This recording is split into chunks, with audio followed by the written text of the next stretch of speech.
우리가 존경하고 또 한국교회의 큰 스승이신 한경직 목사님, 제가 영락교회에서 30여 년 전에 부목사로 한 목사님은 그 당시에 원로 목사님이셨습니다. 모실 수 있는 그런 기회가 있었는데, 한 목사님이 우리 종교계의 노벨상이라고 하는 템플튼상을 수상하셨어요. 그래서 그 템플튼상 수상 감사 잔치를 63빌딩 국제회의장에서 열었습니다. 많은 분들이 모여서 한 목사님이 얼마나 위대한지, 얼마나 잘하셨는지 많은 찬사를 보냈습니다. 그리고 한 목사님에게 한 말씀 하시라고, 이 어른이 자꾸만 사양을 하세요. 그러더니 마지못해 나오셔서 무슨 말씀하시나 하고 다 귀를 기울이고 있는데, 그게 숙연해지시더니 나는 죄인입니다, 이렇게 말씀하셨어요. 외정 때 신사참배를 한 죄인입니다. 북한에 있는 성도들을 놓아두고 남한으로 내려온 죄인입니다.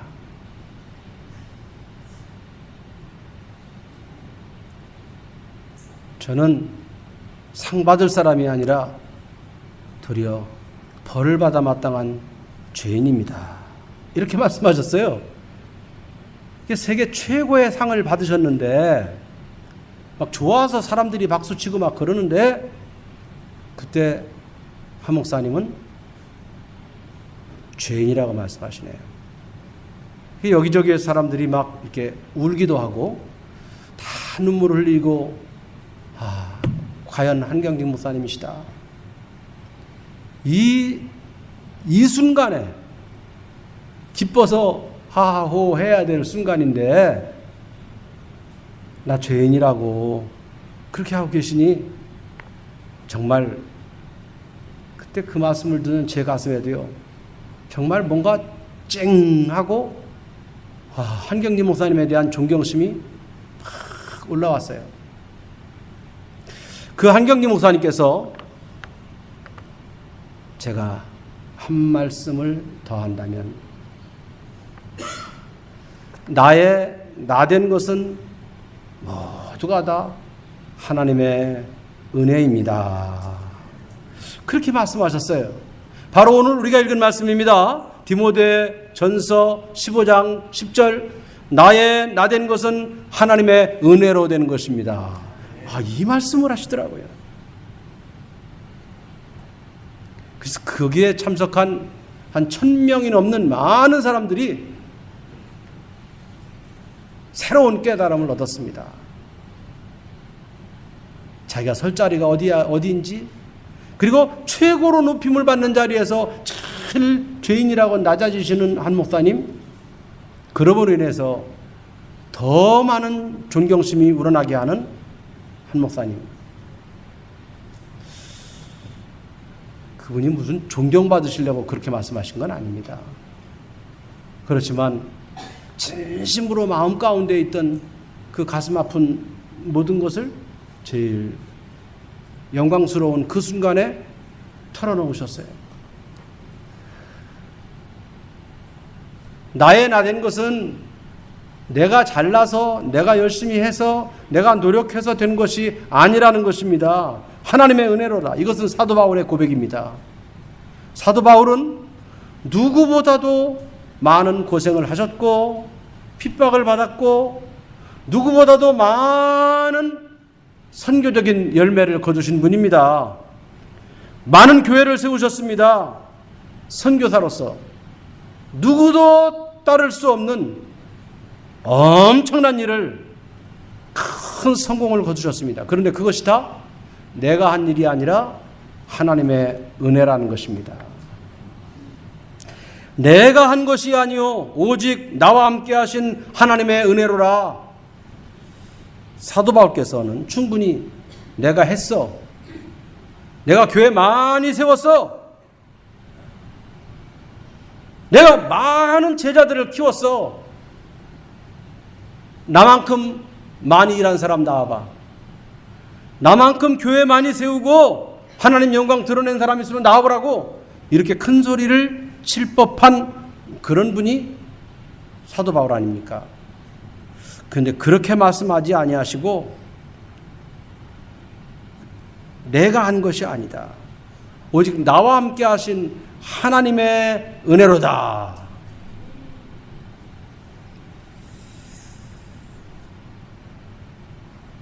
내가 했다 하는 그 교만을 버리고 그 자랑을 멀리 던져버릴 때, 그리고 나와 함께 하신 하나님의 은혜로라고 그렇게 말씀하실 때 사도 바울은 위대한 사도 바울이 되셨고 오늘 우리도 사도 바울을 존경하는 것입니다.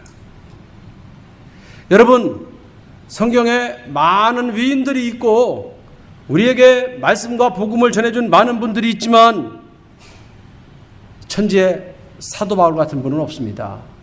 우리가 가지고 있는 성경 13권이 사도 바울이 쓰신 편지입니다.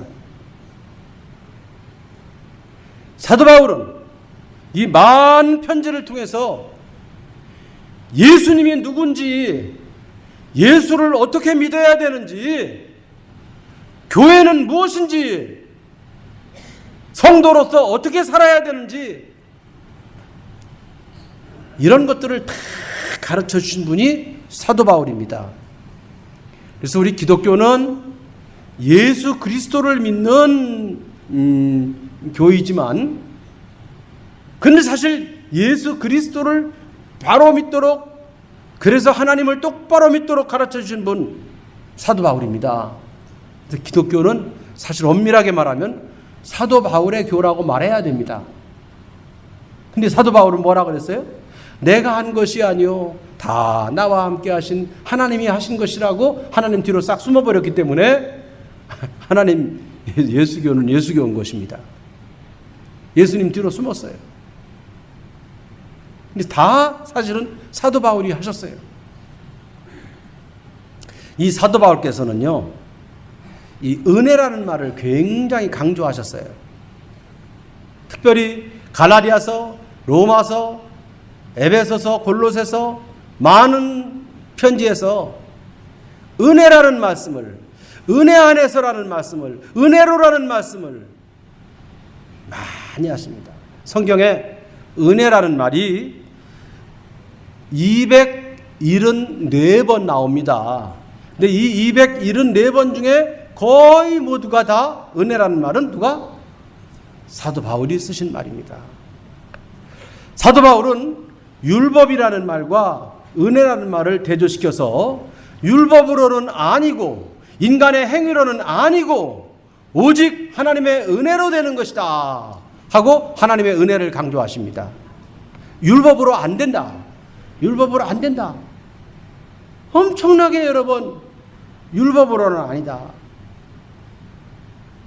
내가 구원받은 것, 그 은혜를 인하여 믿음으로 말미암아 구원을 얻었다. 이것이 사람으로 말미암은 것이 아니기 때문에 자랑할 수가 없다. 자랑할 수가 없다. 구원받은 것도 은혜로 받았다. 어떤 행위로 받았지 않았다. 내가 어떤 실적을 거두어서 그것으로 가지고 은혜 받은 것 아니다. 구원받은 거 아니다. 은혜로 된 것이다. 율법은 무엇인가? 율법은 정말 모세로부터 하나님으로부터 받아서 모세로부터 주어진 것인데 이스라엘 백성들이 그 율법을 따라 살았고 예수님도 그 율법에 지배하는 그 이스라엘에서 태어나셨습니다. 율법은 사람을 바로, 이스라엘을 바로 키운 좋은 말씀입니다. 근데 왜 사도 바울은 율법이 아니라고 그러는가? 예수님 말고 율법으로 하려고 하는 바리새인들은 안 된다, 그 말씀입니다. 율법 자체가 싫은 것은 아니었습니다. 근데 율법을 앞세우면서 예수님을 영접하지 않기 때문에 바리새인들은 화 있을진저 바리새인들아, 화 있을진저 서기관들아 하고 크게 책망을 받은 것입니다. 율법은 묻습니다. 왜 잘못했어? 어떻게 벌을 받을 거야? 이 죄값 어떻게 치룰래? 이렇게 물으면서 과거에 한 것을 따집니다. 과거에 집중합니다. 그러나 은혜의 복음은 묻습니다. 이제 회개해야지. 앞으로 어떻게 할래? 과거를 따지지 않고 미래를 따집니다. 앞으로 어떻게 할래? 이것이 잘 보인 것이 어디 있는가?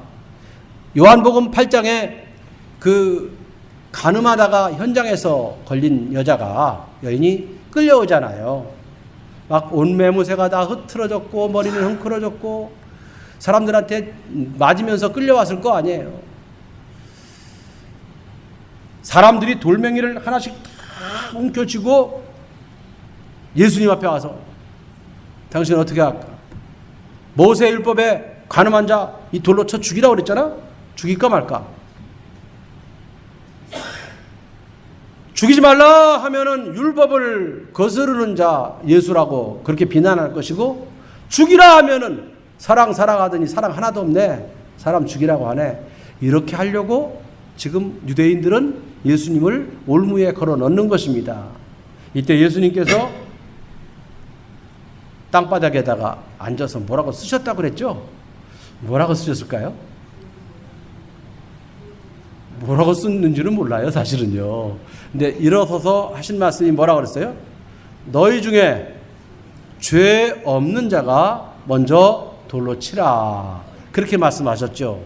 그랬더니 어떻게 해요? 그래, 좋습니다 하고 친 사람이 있어요? 아무도 없습니다. 돌멩이를 놓고서 슬금슬금 다 달아나 버렸어요. 이제 여인과 예수님 둘이 남았어요. 이때 예수님께서 너를 정죄하던 사람들이 어디 갔느냐? 없습니다. 주님께서 하신 말씀입니다. 나도 너를 정죄하지 않겠다. 가서 다시는 죄를 범하지 말아라. 주님은요, 과거에 지은 죄를 현장에서 붙들려 왔으니까 분명히 죄인입니다. 과거에 지은 죄를 가지고 막 얽어매고 때려 패고 정죄하는 그런 유대인들과 달랐습니다. 나도 너를 정죄하지 않는다. 그런데 가서 계속해서 죄 지으라고요? 계속해서 나쁜 짓 하라고요? 그건 아닙니다.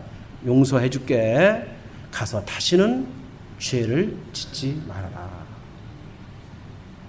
그리고 죽다가 살아난 그 여인이 또 가서 죄를 지었겠어요? 주님의 그 큰 사랑을 덧입으면은 번개가 번쩍 치는 것처럼 정말 그 큰 사랑의 빛을 받으면 죄를 짓지 않습니다. 은혜를 받았거든요. 율법은 과거에다가 사람을 꼭꼭 매서 꼼짝 못하게 합니다. 율법주의자들은 그러니까 자기도 괴롭고 다른 사람도 괴롭게 합니다. 이것이 율법주의자들입니다. 여기에 비해서 은혜주의자인 사도 바울은 이렇게 말하죠. 율법으로 정죄하지 않는다. 은혜로 다시 살아라. 은혜의 복음은 말합니다. 잘못한 거 이제는 회개해라. 과거에만 매여 있지 말고 거기서 벗어나라. 내가 손을 내밀어 줄 터이니 내 손을 잡고 한번 일어서 봐라. 일어서 봐라. 그 죄의 자리에 빠져 구렁텅이에서 어서 나와라. 그리고 빛을 향해서 나가라. 이것이 은혜의 복음이 가르치는 말씀입니다. 마가복음 2장에요. 그 중풍병자가 있고 그 중풍병자를 내 친구가 그 침상채 들어가지고 예수님에게 갔지요. 근데 예수님 계신 그 집이 꽉 찼고 뭐 입구까지 꽉 차가지고 뭐 줄줄이 서 있기 때문에 들어갈 수가 없습니다. 그 뒤에 서 있다가 언제 갈지도 모르겠어요. 그래서 이 친구들이 꾀를 냈습니다. 어떻게 해요? 돌아가지고 지붕 위로 올라가가지고 지붕 위에 가서 지붕을 딱 뜯어가지고 그 지붕을 위해서 끈으로 매달아가지고 친구를 예수님 앞에 내렸습니다. 이거 잘한 일이에요? 보통 보면은 그걸 잘한 일이라고 볼 수는 없는 거잖아요. 만약 이때 예수님께서 율법의 눈으로 이 사람들을 바라보셨다면은 뭐라고 할까요? 만약 예수님 율법의 눈으로 보신다면, 이 사람들 봐라, 새치기 하네, 순서를 지켜야지, 질서를 지키라고 은혜 받는데도 다 그게 필요한 거야. 지금 나 만나려고 저 밖에까지 줄 서 있는 사람들 안 보여? 어떻게 그렇게 새치기를 하고. 빨리 가서 이 지붕이나 똑바로 수리해주고 가서 저 뒤에 서서, 제일 뒤에 서서 거기서부터 차례 기다려가지고 앞으로 와. 율법적으로 말하면 그렇단 말입니다. 법 지키라고. 오늘 우리가 누가복음 19장 삭개오에 관한 말씀을 읽었습니다. 여기도 만약에 예수님께서 율법의 안경을 쓰시고 율법의 눈으로 뽕나무에 오른 삭개오를 보셨다면 어떻게 하셨을까요? 삭개오 참 얍삽하다. 마음에 안 들어. 채통도 없이 말이야. 어른이 그 나무 위에 올라가고 말이야. 잔머리 굴리고 있어. 아무도 안 올라가는 나무에 왜 너만 올라가는 거야? 궁중도덕을 지켜야지. 도둑놈, 매국놈, 욕심쟁이, 저리 비켜라. 율법의 눈으로 봤으면 그렇게 보였을 거란 말입니다. 그렇게 봅니다. 그러나 주님께서는 율법으로 보지 아니하시고 은혜의 안경을 쓰시고 은혜의 눈으로 보십니다. 중풍병자와 내 친구를 보십니다. 지붕이 뜯어지고 먼지가 나고 지푸라기가 날리고 사람들에게 피해를 주고, 그거 참 문제잖아요. 그런데 주님께서 은혜의 눈으로 보실 때 그까짓 것은 사소한 일입니다. 거라나 지방에서 돼지 2,000마리에게 군대 귀신 집힌 사람, 그 군대 귀신이 돼지에게 들어가고 군대에 집힌 귀신 살렸잖아요. 물량주의 입장에서 볼 때는 돼지 2,000마리가 얼마나 비싸요.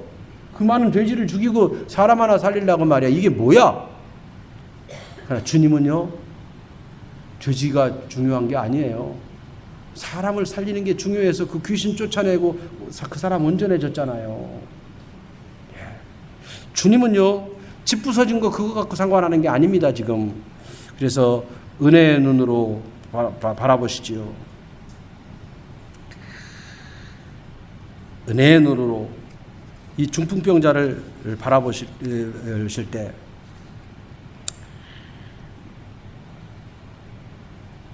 정말 가련한 마음으로, 딱한 마음으로, 그 친구들이 그 친구의 중풍병자의 그 병을 고쳐주고 싶은 그 갸륵한 마음, 그걸 보신 것이죠.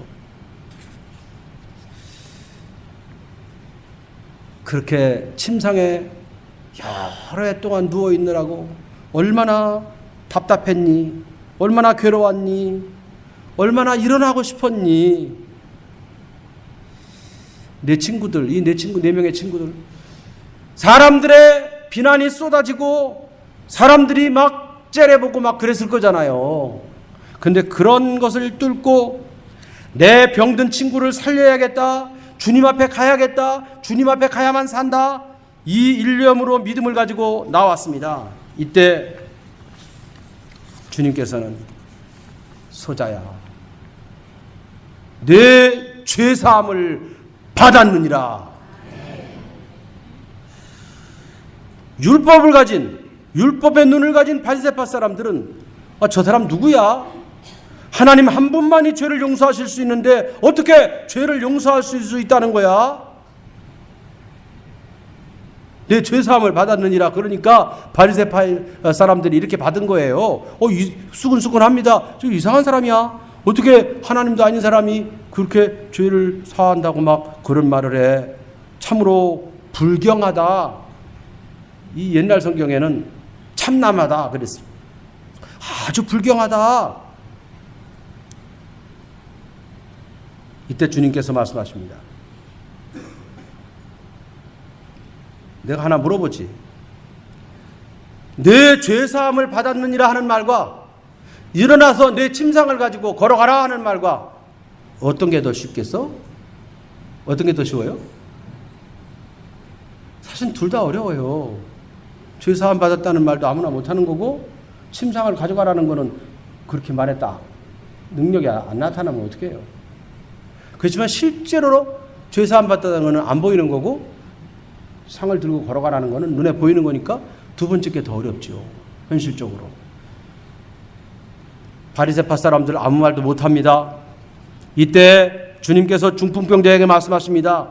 일어나서 내 상을 가지고 걸어가라.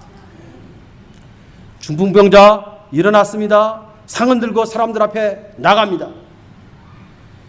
이 상을 들고 나가려면 어떻게 해야 됩니까? 일어나야 됩니다. 일어나려면 팔과 다리에 힘이 있어야 됩니다. 그것을 들고 나가려면요, 상당한 힘이 필요하지요. 근데 중풍병자 예수님 말씀 한마디에 일어나서 그 무거운 상을 혼자 들고 나가잖아요. 할렐루야! 네. 하나님께서, 주님께서 당신이 하나님의 아들인 것을 그냥 보여주신 거죠.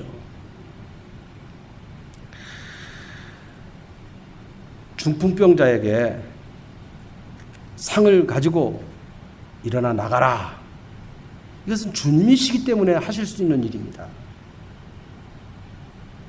율법의 눈으로 보지 아니하시고 은혜의 눈으로 바라보시니 그 친구들의 허물은, 그들의 그 잘못은 하나도 다 안 보여요. 다 지워버렸어요.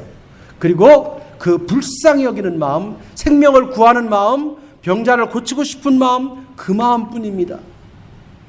그 마음으로 바라보시니까 이 중풍병자 살아날 수 있습니다.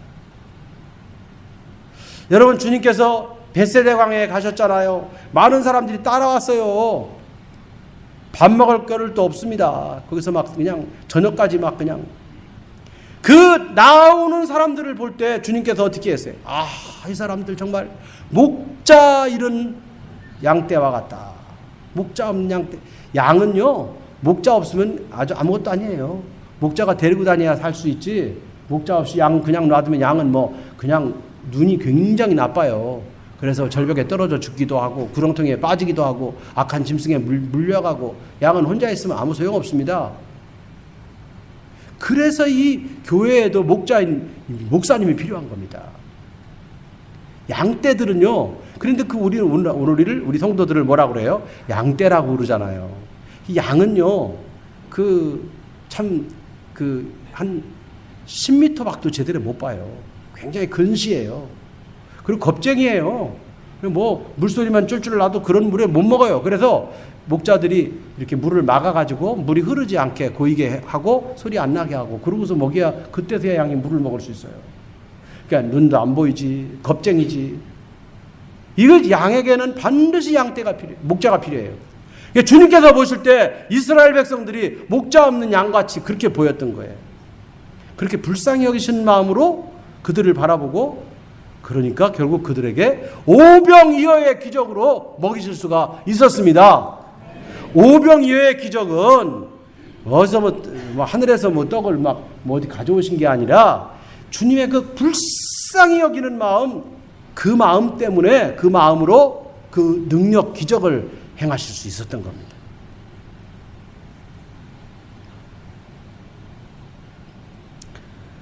주님께서 율법의 안경을 치우고 은혜의 안경을 쓰시고 은혜의 안경으로 바라보십니다. 삭개오를 보십니다. 삭개오야, 너 얼마나 내가 보고 싶으면은 그렇게 뽕나무에까지 올라갔니? 조심해라. 조심해서 속히 내려오너라. 내가 오늘 밤 너희 집에서 너와 함께 같이 잘게. 삭개오의 마음을 살펴주십니다. 삭개오의 마음을 살피시는 그 주님의 따뜻한 눈빛이 삭개오를 바라보는 순간, 그래서 삭개오와 그 눈길이 마주친 순간 놀라운 일이 일어납니다. 이 주님의 이 말씀, 주님께서 삭개오야 속히 내려오너라, 조심해서 내려오너라, 이 말씀에는 정말 이걸 더 확대하면 이렇게 된 것입니다. 이런 마음입니다. 삭개오야, 내가 내 친구가 되어줄게. 누가 뭐라고 해도 나는 내 옆에 있어줄게. 너의 그 슬픈 사연을 내가 들어줄게. 너의 그 답답한 마음을 내가 풀어줄게. 그 상처받은 내 마음을 내가 싸매어줄게. 이렇게 주님의 따뜻한 눈빛이 삭개오에게 닿고 따뜻한 음성이 삭개오에게 들릴 때 삭개오도 주님으로부터 은혜의 안경을 받았습니다. 은혜를 받았습니다. 삭개오가 주님으로부터 은혜의 안경을 받았으니 삭개오도 은혜의 눈이 띄어집니다. 지금까지 보이던 것은 보이지 않고 새로운 세상이 보입니다. 삭개오 지금까지 무엇을 보았을까요? 야, 세상 사람들이 나를 싫어한다. 저 사람들이 나에게 손가락질한다. 저 세상 사람들이 나를 도둑놈이라고 한다. 저 세상 사람들이 나를 키 작다고 무시한다. 저 사람들이 나를 매국노라고, 로마의 앞잡이라고 매국노라고 나를 욕한다. 야, 내가 세리가 되고 싶어서 된 줄 알아? 나도 내 처자식 벌어먹이려고 할 수 없이 이 짓 하는 거야.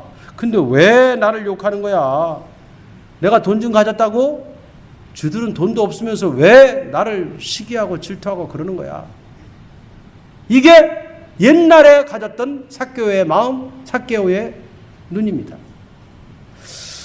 그런데 주님으로부터 은혜의 안경을 받았을 때 안 보이던 것이 보입니다. 삭개오, 번쩍하고 주님의 말씀으로, 그래서 여기 있던 것이 다 녹아내리니, 아하, 내가 지금까지 너무 부자로 살았구나. 내가 남의 것을 빼앗은 것 있어. 와, 이 많은 재산 너무 많이 가진 거야. 다른 사람들이 나를 무시한 게 아니라, 다른 사람들이 나를 멀리한 게 아니라 내가 다른 사람들을 가까이 하지 못한 거야. 내가 너무 많이 가졌구나. 내가 사람들에게 너무 잘못했구나. 그걸 그것이 보이는 겁니다. 전에 안 보이던 것이 막 보입니다. 그래서 주님께 뭐라고 말합니까? 주님, 제 재산 절반을 팔아서 가난한 사람들에게 주겠습니다. 그리고 제가 누구에게 빼앗은 것 있으면 내가 4배로 갚겠습니다. 당시 율법으로 하면요, 사실 2배만 갚으면 돼요. 근데 4배로 갚겠다고. 피처럼 아끼고 생명처럼 붙들고 살던 그 재산을 절반이나 내놓겠다? 빼앗은 것 있으면 내가 4배로 갚겠다? 삭개오의 이 고백, 주님, 제 재산을 절반 나누어 가난한 사람들에게 주겠습니다. 빼앗은 것 4배로 갚겠습니다. 이거 누구의 위협으로 하는 말이 아닙니다. 누가 칼 들고 따라와서 협박한 게 아닙니다. 너 내놔. 그래서 내놓은 게 아닙니다. 은혜의 안경을 받았으니까 그냥 그 강팍하던 마음이 싹 녹아지고 새 마음이 되면서 안 보이던 것은 보이고 절반을 내놓겠습니다. 이렇게 된 것이죠.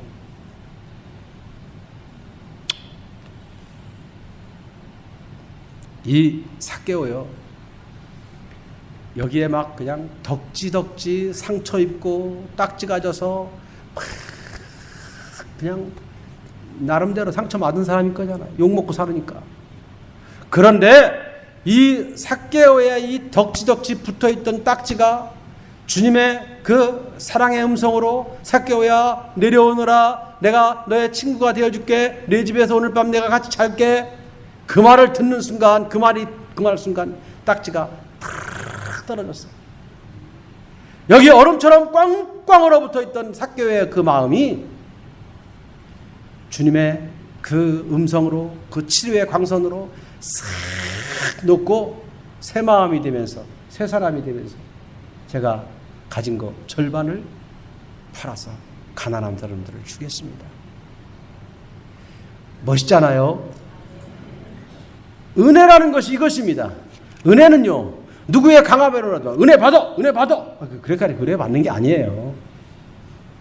하나님 말씀을 들을 때, 목사님 설교를 들을 때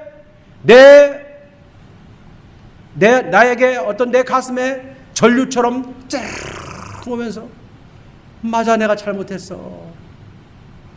목사님이 죄를 지적하는 설교를 하실 때 그 죄를 듣고, 저 목사님은 왜 맨날 죄를 자꾸 기분 나쁘게 자꾸 죄를 회개하라고 그래.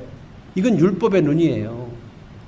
그 죄를 회개하라 할 때 맞아, 내가 죄를 회개해야지. 그게 은혜 받는 거예요. 여러분 모두 다 삭개오가 받아 쓴 은혜의 안경을 다 받아 쓰시기 바랍니다. 이 시간 오늘 은혜의 눈으로, 은혜의 안경을 받아서 모든 일을 바라볼 때 참 밉다, 싫다, 괴롭다, 나쁘다, 뭐 이런 그런 부정적인 것은 다 멀리 또 보내고요. 그리고 율법의 안경으로 저 사람 저거 저렇게 가지고 저 잘못했어 저렇게 가지고 하면서 막 누구를 비판하고 비난하고 하던 거, 그 율법의 안경 싹 벗어 던지세요. 그리고 뭐 했어요?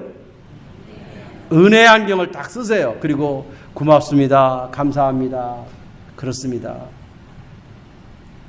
다른 사람의 잘못을 찾는 게 아니라 내 잘못을 먼저 찾아서 내가 먼저 하나님 앞에 회개하고, 그리고 하나님 앞에 똑바로 서는 여러분들이 되시기를 바랍니다. 한번 따라하세요. 내가 한 것이 아닙니다. 오직 나와 함께 하신 하나님의 은혜입니다. 사도 바울의 이 위대한 고백이 여러분들의 고백이 되면서 여러분들 모두 다 은혜의 안경으로 사시기 바랍니다. 저는 여기 청주고등학교 나왔어요. 청주고등학교를 다닐 때 그 고등학교 1학년 때 자꾸만 칠판 글씨가 안 보이는 거예요. 이상하다. 왜? 중학교 때 제가 눈이 1.5였거든요. 그거 막 어떤 때는 2.0도 나와서 잘 보였거든요. 눈이 너무 좋은 것도 빨리 망가지더라고요. 그렇게 눈이 좋았는데 고등학교 가가지고 자꾸 칠판이 눈이 잘 안 보여요. 사실은 중학교 3학년 때부터 좀 안 보였는데 고등학교 가니까 안 보여요. 그래서 제가 안경점을 갔어요. 안경점을 갔더니 눈이 많이 나빠졌대요. 그래서 안경을 씌워줬는데요.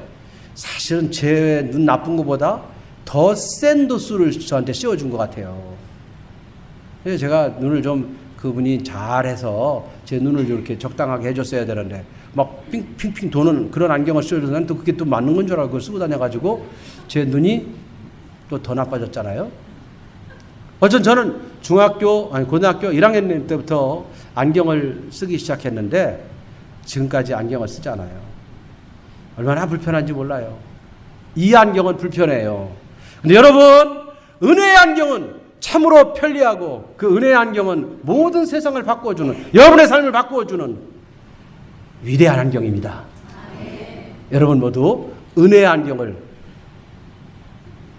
이 시간에 여러분 눈에 다 쓰시기 바랍니다.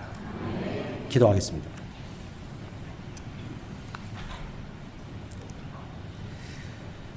하나님 아버지, 율법의 안경을 쓰고 보면 불평과 비판과 걱정과 두려움과 그런 것들만 많이 보입니다.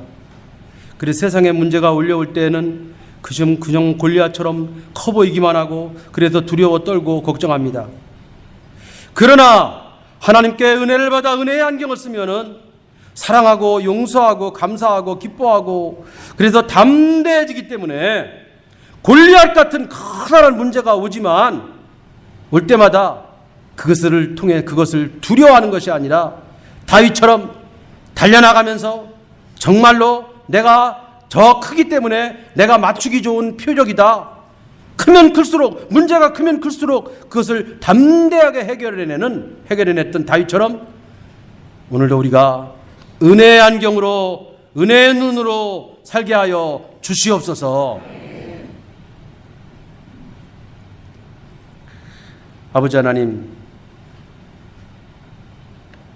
이렇게 청주 이 북부에 센터가 되는 청주 북부교회를 세워주시고 이곳에서 하나님의 복음 사역을 일으키셔서 이렇게 좋은 예배당을 짓고 신실한 성도들이 모여서 하나님을 예배하고 살아갈 때 아버지 하나님이시여 이 북부교회에 날마다 은혜를 더하여 주시옵소서.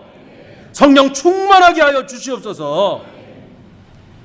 말씀을 선포하는 유재환 목사님 하나님께서 날마다 붙들어 주시어서 말씀과 기도로 살 때 아버지 하나님께서 부어주시는 말씀의 능력을 받고 그 말씀의 능력으로 성도들에게 살지고 아름다운 꼴을 먹이는 능력의 목자가 되게 도와주십시고 온 성도들은 그 꼴을 받아 먹으면서 살지고 은혜로 살아가는 귀한 성도들이 되게 하여 주시옵소서. 예수님 이름으로 기도하옵나이다.